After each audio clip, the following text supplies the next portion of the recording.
Hi friends, Travis here. If you're new to the channel, I want to welcome you, and of course, if you've been here before, welcome back. In today's video, I'm going to give my likes, my dislikes, and some overall final thoughts of my Royal Caribbean Adventure of the Seas cruise back in December. This cruise was unique for me in a lot of ways. It was my first time going out of Galveston, my first time on Adventure of the Seas, and all of that. So yeah, we'll talk about it. But without any further delay, let's go ahead and move right on into the video.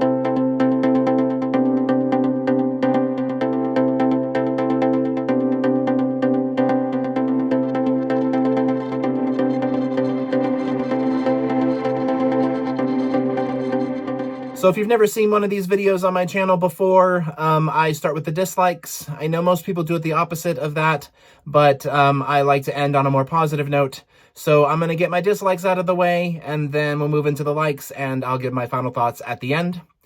So yeah, my first dislike doesn't really have anything to do with the ship or anything like that. It's just the fact that I didn't pre-purchase a drink package or internet. I had gone a couple of other times before without a drink package, but this was the sailing that proved to me that getting a drink package is a must for me. I also thought I could go without internet. In the early days of my channel and of cruising, I didn't purchase internet and I was fine, but now that I'm a lot more plugged into social media and YouTube and all of those things, I found myself really going through it without internet. I actually ended up spending quite a bit on drinks because as a solo cruiser with anxiety, I need a couple of drinks to get some liquid courage in order to be able to interact and talk with people.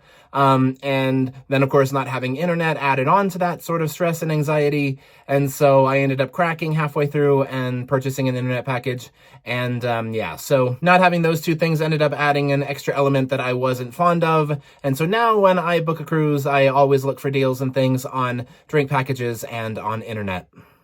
The second thing that I didn't really like about this sailing is that I was in a studio cabin, and it's not to say I didn't like the cabin. It was perfectly fine for me as just a single passenger, and I don't mind an inside room without any windows or anything. The first issue was that it was kind of in a wonky location, and so that made things kind of a little bit weird, although it wasn't that far off the promenade, so that was definitely helpful. But the main issue that I had with it was just that I didn't end up getting double points. One of the big hacks or perks of Royal Caribbean is that if you're a solo passenger in a regular cabin, you get double the credit for points. So for a 5-night cruise, I would have gotten 10 points. And that would have really helped me when it came to like ranking up and stuff in the loyalty program. But if you're in a studio cabin, you don't get double points because they're not charging you a solo supplement. However, I have noticed that sometimes they'll drop deals where the solo supplement is a lot less than it normally is. Or like if you book a guarantee, sometimes you'll get close to the same price that you would pay per person in a double occupancy room, but as a solo traveler. And some people might tell you that you don't get double points if they've dropped a deal like that, but that's not true. I've had it happen on 2 cruises already, and I expect for it to happen on my next Royal Caribbean cruise. So yeah, I see that as a bit of a hack on how to rank up quickly with Royal Caribbean, and so I was a little bit disappointed that I didn't get the double points. And my third dislike is that I ended up with My Time Dining. I don't know if I booked it that way or if it just ended up that way or what, but I've had My Time Dining a few times before, and I like it when I'm with someone, when I'm with people. But as a solo guest, it kind of sucks to have My Time Dining because you end up, like put in a corner somewhere alone. And one of the things that I really enjoy when I'm solo is meeting new people and stuff. And so a lot of the times my friends that I make end up being my table mates. And so on this sailing, I really struggled to make friends at first because, there was never an opportunity for me to be put with anyone, that made it easy for me to talk to them and meet them. All right, so let's say goodbye to the negativity and let's talk about the positive things. There were tons of those. I really did enjoy this sailing. First off, I'd like to start by shouting out the bartender that I met at Boleros. His name was Emmanuel, and he was just fabulous. He went out of his way to make sure I was having the best time ever. He made it a personal goal to help me meet people. He told me about deals and discounts. He tossed in some freebies, including a bottle opener from his personal stash that I got to keep, that he had bought like in Colombia or something, and it was like a flaming guitar, and it was super cool. And yeah, I really, really enjoyed my time with him. He was my only friend for the first like 2 days, and so I really, really appreciated having that sort of rapport with him and the fact that he went above and beyond for me for what seemed like no reason. The second thing I really loved about this sailing, and it doesn't have as much to do with the ship or anything like that, but this is actually the Galveston terminal itself. There's a couple of things. Number one, it's in Texas, and I live in Texas, and so it was nice to go out of Texas for a change, and I'm in the process of moving, so I will be even closer, and I can go out of Galveston way more often than I do now, because I'll be able to drive there. But also the terminal itself, it's brand new, state-of-the-art. Everything was nicely laid out and labeled and whatever. One of the quickest embarkations I've ever experienced. The people were friendly. If you've been out of Galveston on Royal Caribbean before and you haven't seen the new terminal, you definitely need to get over there and check it out. It's very, very cool.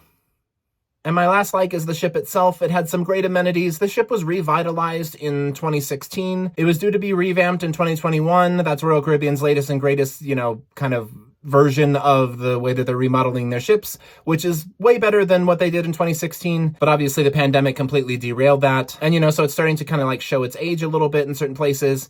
But I know it'll be put in for the revamp very, very soon. But even still, the ship was in great shape. I really enjoyed my time on this ship. It offers some great amenities, water slides, the flow rider, etc. Yeah, I love this class of ships. I think this size is kind of perfect. This class and the class immediately above it, which is, I believe, the Freedom class, which is about 20,000 gross register tons larger, so it's a little bit wider. But yeah, both of those classes are the perfect size. The layout is really good. It's easy to get around the ship. It's large, but it doesn't feel oversized, like you would on the Oasis class ships or something like that. So yeah, I really, really loved Adventure of the Seas as a ship, and I look forward to seeing what the future holds for her as a Royal Caribbean vessel.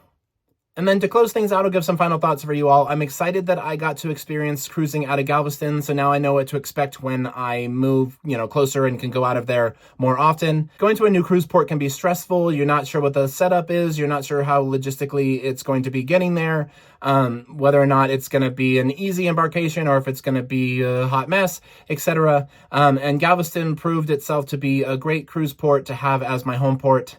And Adventure of the Seas is leaving Galveston, but we're getting Mariner of the Seas, which is a sister ship that is actually revamped. And so that ship is nice and refreshed and offers even more amenities. So I'm looking forward to, future sailings out of there and, all of that. But yeah, let me know if you've sailed out of Galveston before or if you've been on Adventure of the Seas before and what your thoughts were on, that and those.